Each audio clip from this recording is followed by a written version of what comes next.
Hello, my friends. This is The Art of Prepping. So, a number of people have expressed to me in recent weeks that they have a lot of anxiety, a lot of concerns, and rightfully so, a lot of just fear, even about the future. At the time of this video, we're just a few days before the 2020 presidential election, so there's a lot of unknown variables that are out there. A lot of people are talking about massive civil unrest.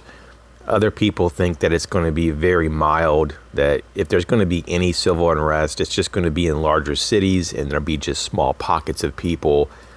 We'll have to see what's going to unfold. But there are certainly people that see this as a tipping point. Regardless of who wins the election, there's going to be groups of people that will say that this was, a result from fraud, and so forth. So could be a bad situation that's just before us, once again, at the time of this video. Of course, we have a lot of other things that people are dealing with on an ongoing basis. The collapse of the economies of the world, the virus outbreak, depending on how much you believe about that. Some people believe all of it. Other people believe that it's not as bad as what they're saying. It just depends on your viewpoint and where you get your information. Of course, there's all kinds of other issues going on. But, in a nutshell, we have quite a bit of fear and a lot of uncertainty. There's a lot of volatility. I mean, even in the stock market, you can see that there's a lot of volatility and people are stressed out. So what are some ways to reverse fear? Some activities and maybe even ways of thinking that can help reverse fear. Because for the most part, fear is something that we invite, something that we actually manifest. And a lot of people don't really think of it that way, but it's true that we kind of bring about in large ways our fear, mainly because of how we look at life and the things that we do to promote fear. So we need to do some things that will reverse that whole fear state. But what is it, though, that most humans fear? And I have a few things here. This is just the tip of the iceberg. But I think for the vast majority of people, it's losing control. It's losing control not only of yourself and your choices, but losing control of being around the people that you want to be around, working the job that you want to work at, doing the hobbies that make you happy, doing this and that. So it's not really having a choice, right? And being confined to other people's choices. And it could be the government's choices. It could be that you just live in a neighborhood that has certain rules, and maybe you don't like those rules. Maybe you live in a state or a country that has certain laws. Maybe you don't agree with those laws, and it can be very stifling, and it can cause a level of fear because maybe you don't want to abide by those laws or those rules, and because of that, you're worried about the outcome, right? Are you going to be put in prison or whatnot? So losing control, that's a big one. The next is the unknown. The unknown is really something that doesn't get talked about. But the things that we don't know about really bother us, right? I mean, that's why so many people do research and they want to look into things. They're constantly trying to expand their knowledge base because the unknown can drive people up a wall. Because there's so many variables that things could be, that unless you get those narrowed down, then it's hard to feel settled. It's hard to feel like you have control if you don't even know your options because the unknown is in front of you. The next is change. Change is something that we all have to go through. Sometimes it's on a daily basis or a weekly basis. Sometimes our change is a lot more dramatic than others. Sometimes the change is that you just try a different brand of whatever at the supermarket. But other times you might have to change in ways of trying to figure out how to live your life after a loved one has passed. Those are some pretty big differences there, right? But they're both change. And change can actually, if you're not careful, can lead to panic and anxiety and fear. Because for a lot of people, they do have a level of concern about that uncertainty within change. And that can bring about a type of fear that sometimes revolves around this next part that I want to talk about now. And that is pain and suffering. In particular, physical pain and mental anguish of suffering. These are things also that humans really want to avoid. And for some people, at all cost. Some people have a much higher pain threshold, and they are also a lot more, some people are more mentally robust. And I don't say that to kind of like pick people out of the crowd and say that there are some people who are just stronger per se than others. But in some ways, it's true. There are some people who are more resilient and more adaptable, and that deal with pain and suffering a lot better than others, because either they have physical constitution that enables them to do that, or they have coping mechanisms that allow them to work through it.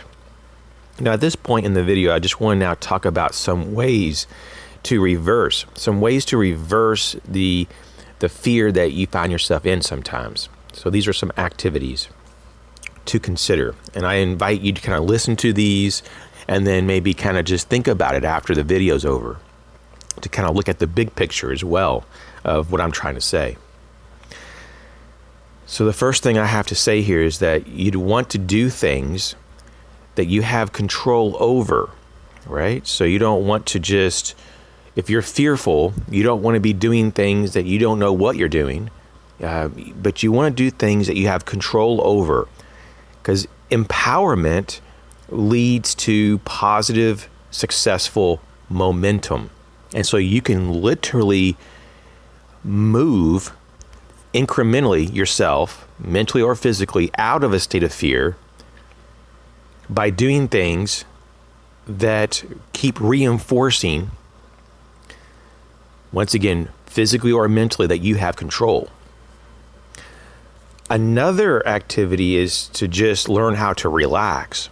Now, it does drive a lot of people up the wall when someone says you just need to relax. And I'm not telling you just, relax. I'm saying you need to learn how to relax. It's a personal thing. And typically it involves doing things that you enjoy, right? And finding healthy distractions away from the things that really elevate the sense of dread and fear. So this involves fun and interesting activities. And these will drown out fear and promote inner peace. In particular, that inner peace connection. Because you have to remember that we always have inner peace. It's just that we're not always connected to it. And that's kind of concerning that, why would people want to go away from that place of inner peace? Well, because the world is so full of distractions. It almost seems like over there that there's more excitement and more interesting things, or there's things that are better than inner peace. But we typically find those, and when we get there, it's not as good as that place of inner peace that we have. But unfortunately, though, in the distraction, we lose the connection of inner peace.